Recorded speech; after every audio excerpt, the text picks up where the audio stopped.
Bonjour à tous et bienvenue sur Radio Campus Orléans. C'est Félix, j'espère que vous allez bien. Et aujourd'hui, j'ai le plaisir de me retrouver en la compagnie de Gérard Chouteau. Bonjour. Bonjour, Gérard Chouteau, donc tu es président de Astrocentre, le club astronomique de la ville d'Orléans. Depuis 8 ans maintenant, c'est ça, 2016. exactement, je suis président depuis 2016 et dans l'association depuis 2007. Merci d'avoir accepté notre invitation pour Radio Campus Orléans. Ça nous fait plaisir de te recevoir. Pour moi aussi, je suis très heureux de partager notre passion avec les auditeurs. On aura l'occasion d'en parler justement. Première question, déjà, est-ce que ça va, juste pour commencer Oui, ça va très bien, très bien. Ouais, tant mieux. J'aime bien demander cette question un peu. On vient de faire une assemblée générale il n'y a pas très longtemps, puisqu'il y a moins de 8 jours. Et donc là, on sait que l'association, elle fonctionne bien. Et on a de nouveaux adhérents comme tous les ans. Alors justement, on va en parler un peu de l'association. Est-ce que rapidement, tu peux nous présenter un peu en quoi elle consiste exactement, quelles sont vos activités par exemple, ce genre de choses? Alors, notre association, donc Astrocentre Orléans, c'est le nom qu'elle a depuis 2018. Et bon, elle a toujours été consacrée à l'astronomie. Auparavant, elle avait une connotation astronautique dans le D'accord. titre. Et alors, notre association, elle est forte de 91 adhérents actuellement. On a un certain nombre d'activités au sein de cette association. Bien sûr, elle regroupe des astronomes amateurs donc, qui viennent dans l'association pour pratiquer, donc pour observer et observer en commun. Mais aussi, une grande force de l'association, c'est de proposer aux nouveaux adhérents une initiation sur un an, qui peut être renouvelée éventuellement, et qui permet de s'intéresser à l'astronomie, de découvrir les arcanes de l'astronomie, et surtout, c'est l'objectif de devenir indépendant au niveau de Oui. l'observation pour soi-même. Vous avez notamment aussi des possibilités d'emprunt de matériel ou de livres par exemple aussi? Oui, au sein de l'association, donc j'ai décrit deux activités principales. Alors, avant d'arriver au livre, je pourrais même dire qu'il y a une troisième activité très importante au sein de l'association, c'est de l'animation. Dans les soirées que l'on organise, que ce soit pour les Nuits des Étoiles à l'île Charlemagne, ou bien sur les quais de Loire, face à la place de Loire, lorsqu'on organise On the Moon Again. Alors, on a aussi beaucoup d'autres animations que l'on fait, mais là, on répond plutôt à la demande de structures, Oui. comité donc des municipalités, des bibliothèques, des centres, comment dire, de loisirs. Et puis également collège. Alors, on fait beaucoup de ces animations-là. Donc ça, c'est les trois points principaux, les trois grands axes de notre association. En interne, dans l'association, oui, pour les adhérents, il y a une bibliothèque quand l'on vient de revisiter, Oui. et puis qui est en cours de numérisation pour faciliter l'emprunt de livres D'accord. par nos adhérents, et particulièrement les nouveaux adhérents, très souvent. Aussi au niveau matériel. Lorsque l'on arrive comme adhérent, souvent il est préférable de ne pas avoir de matériel. Et puis lorsqu'on a suivi l'initiation, là on comprend mieux Oui, le type de matériel qu'on va avoir besoin. ouais, ouais. Et puis on va pouvoir être, j'allais dire, guidé par les adhérents qui ont un peu plus d'expérience. Et aussi, une dernière chose, vous faites aussi parfois des sorties ou des week-ends, notamment avec certains de vos adhérents? Oui, les week-ends d'animation, d'observation, il y en a 3 par an.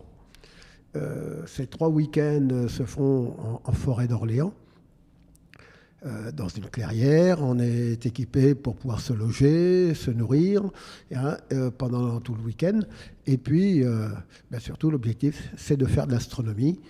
Quand il fait beau, bien sûr, on observe, c'est la priorité.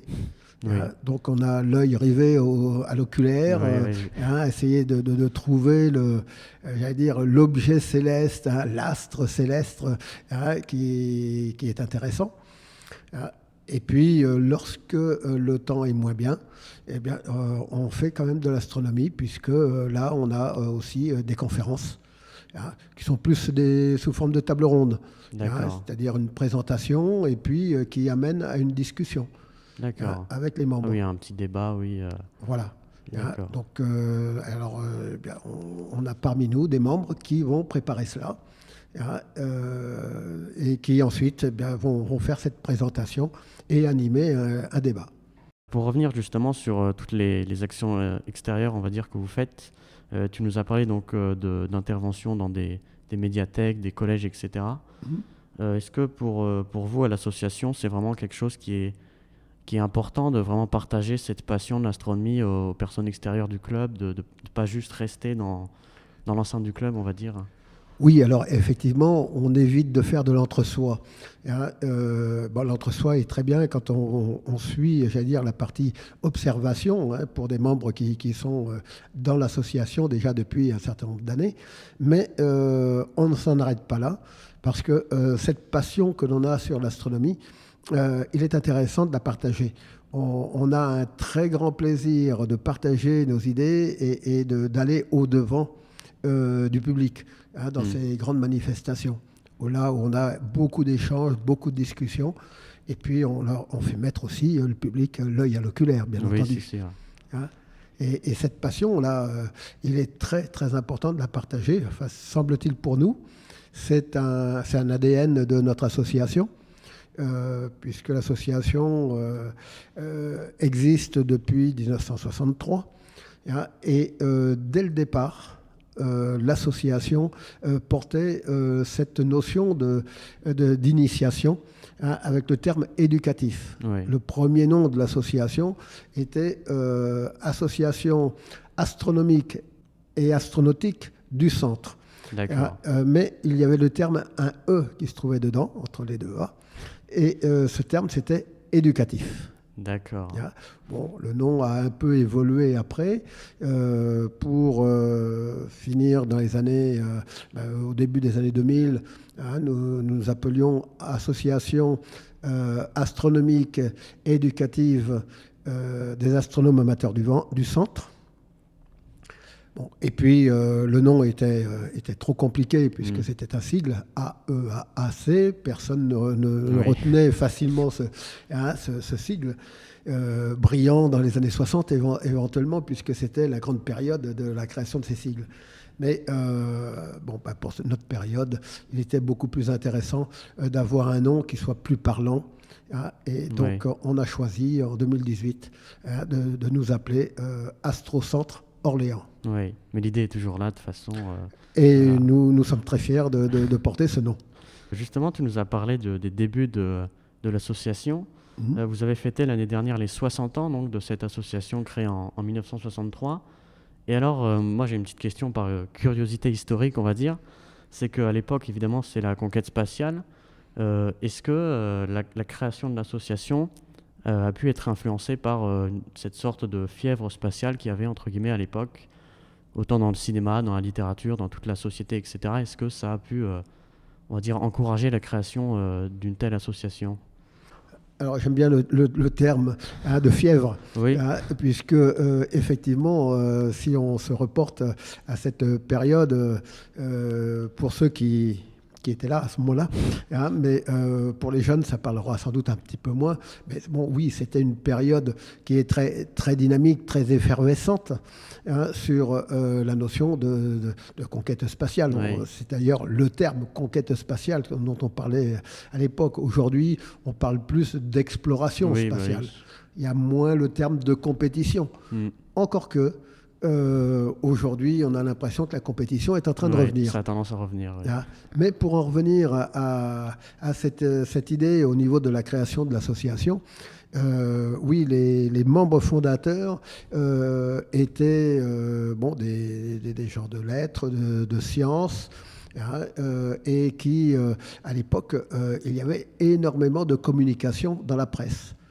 et les membres fondateurs de l'association, donc AAC à l'époque, eh bien, étaient des gens qui communiquaient et participaient en tant que journalistes au niveau de la République du Centre ou au niveau d'autres revues, hein, voire même au niveau national, puisqu'on a historiquement le démarrage de cette revue qui s'appelle Ciel et Espace, bien connue aujourd'hui des gens qui s'intéressent à l'astronomie. Eh bien, cette revue, au départ, s'est appelée Ciel et Fusée. D'accord. Et cette revue eh bien, a vu le jour au tout début eh bien, par des membres de notre association. Ah oui, donc vous avez joué quand même un assez grand rôle dans la création notamment de ce projet aussi, oui. Oui, alors après, bon, ça a suivi des voies différentes parce que le soutien et les appuis que notre association a pu avoir au démarrage eh bien, sont des appuis qui provenaient aussi de gens tels que Hervé Bourges et qui se trouvaient à être en Normandie. Mais qui soutenait énormément et qui était en contact avec les membres de notre association, donc membres fondateurs, qui communiquaient. Donc ça a été un démarrage, puis ensuite, bon, l'idée a été reprise après à un niveau national. D'accord. Et au sein de nos murs, on a eu des astronomes ou des amateurs avertis qui ont rédigé, écrit des livres, et puis certains qui ont participé à la science en tant que chercheurs. Ah oui, oui. Et je dirais, pour résumer, un nom qu'on peut voir dans les livres actuels, c'est Emmanuel Baudouin, qui a écrit des livres de vulgarisation sur l'astronomie, sur l'observation, sur la photo, etc. Alors on vient de parler du passé, je te propose qu'on évoque un peu pour finir le futur du club. Quels sont tout simplement les projets futurs pour cette année ou même les années suivantes ? Oui, le passé, ça ne sert de base, mais oui, bien sûr, le futur, c'est ce qui importe le plus aujourd'hui, et c'est ce qui permet à notre association d'avoir traversé toutes ces périodes, et puis de pouvoir perdurer encore, et on espère, pourquoi pas encore au moins 60 ans de plus. Alors, les perspectives sont, j'allais dire, de plusieurs ordres. Au sein de l'association, nous avons toujours l'idée et le besoin de renouveler du matériel. Puisque comme nous faisons beaucoup d'animations externes, eh bien, le matériel doit être performant. Donc, on a du matériel qui nous permet d'aller animer, comme on en a déjà parlé. Et puis, donc ça, c'est une première chose. Donc, on s'équipe régulièrement. Là, pour 2024, le gros investissement que l'on va faire, c'est de nous équiper d'un télescope encore plus gros que ceux qu'on a. Le plus gros est à 300 mm. Quand on parle de 300 mm, c'est le diamètre du miroir principal, et qui donne une des grandes caractéristiques du télescope. Plus ça fait les miroirs sont gros, tube, c'est ça. C'est ça. Plus les miroirs sont gros et plus on va pouvoir voir de lumière, je dirais, plus imperceptible dans le ciel. Et puis également, on permettra d'agrandir, donc de grossir l'image que l'on va en retirer. Donc, on va s'équiper d'un Dobson 400 mm. D'accord. Donc ça commence à faire... C'est je dirais, un bel instrument. Oui. C'est un très gros investissement qui a été prévu au sein de l'association sur plusieurs années. D'accord. Nous avons provisionné dans nos finances cet achat et que l'on va réaliser là, cette année, donc très prochainement. Bon, ça, c'est un premier point. D'autres points d'évolution, nous sommes en train de développer aussi les expositions. Pour nos 60 ans, nous avons fait une très belle exposition au MOB, donc au Muséum d'Orléans, pour la biodiversité et l'environnement.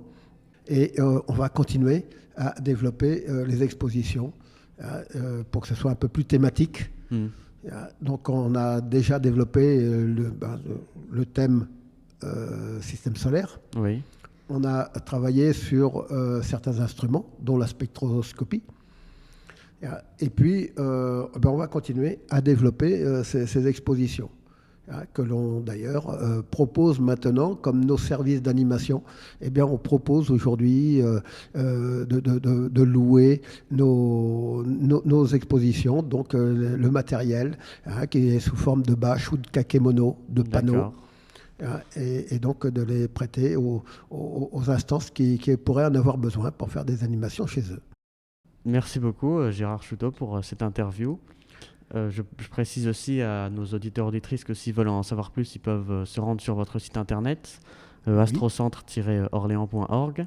Est-ce que tu as un mot de la fin ou Eh bien, écoutez, ce qu'on peut dire, c'est si parmi les auditeurs, certains sont passionnés ou certaines sont passionnées par l'astronomie ou souhaitent pouvoir s'initier, eh bien, notre association est ouverte et prête à les accueillir. Ils peuvent nous joindre en se rendant 5 place Sainte-Beuve. Là, donc c'est la maison des associations de la Oui. Source, de pas du Bouillon. Et là, on pourra échanger et ils peuvent venir chercher des informations. Eh bien, merci à toi, Gérard. Alors, merci à toutes et à tous. J'espère que cette interview vous aura plu. Elle sera disponible aussi en rediffusion sur notre site internet orléans.radiocampus.org. Et sur ce, eh bien, il ne me reste plus qu'à vous dire à bientôt. Au revoir.